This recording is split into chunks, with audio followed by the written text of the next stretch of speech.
So let's dive right into a question that has, well, pretty much bugged people for centuries. Are you really in the driver's seat of your own life? Or is every single thing you do, every thought you have, already kind of set in stone? I mean, think about it. The last choice you made, maybe what to eat for breakfast this morning. It felt like you made that choice, right? Of course it did. But what if that feeling, that sense of control, was just an illusion? What if every decision you've ever made was the only decision you could have possibly made in that moment? To get our heads around this, we don't need to jump into complicated physics. At least, not yet. All you need to picture is a line of dominoes.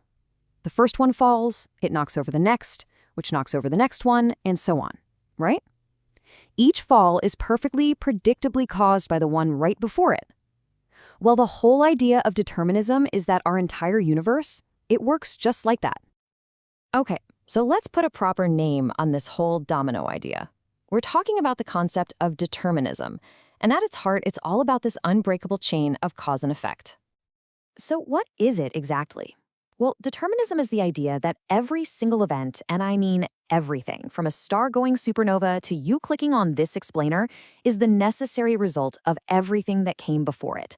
All of it is governed by the unchanging laws of nature. And here's the kicker. In a universe like that, there are no real accidents, no flukes. The logic is actually pretty straightforward when you break it down.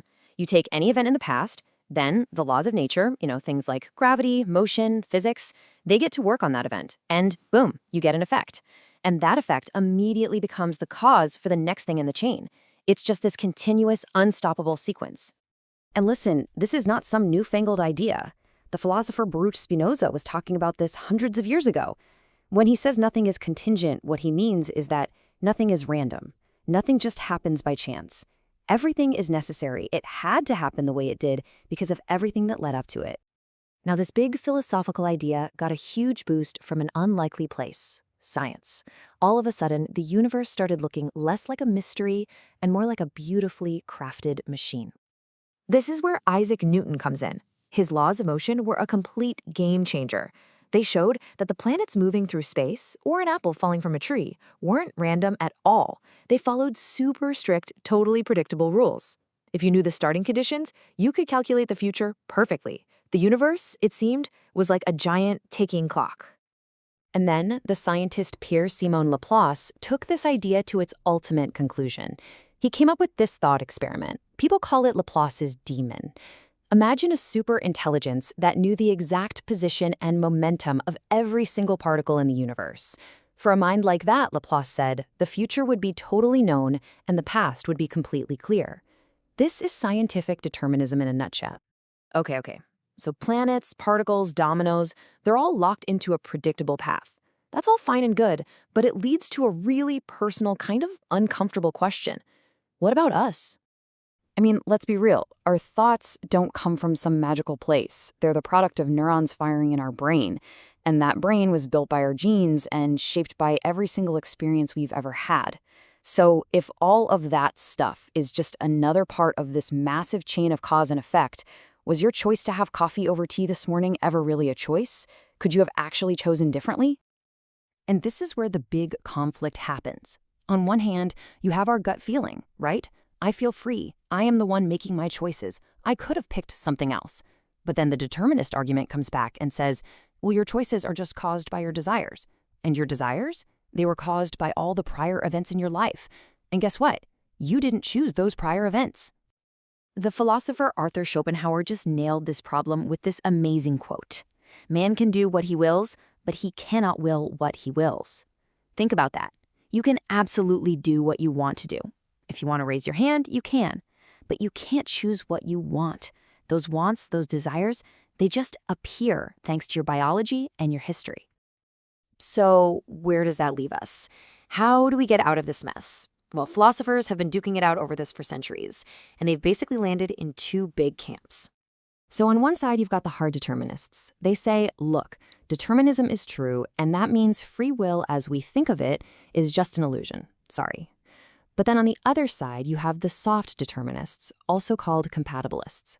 And they say, whoa, hold on, determinism is true, yeah, but we think we can still have a meaningful kind of free will that works with it.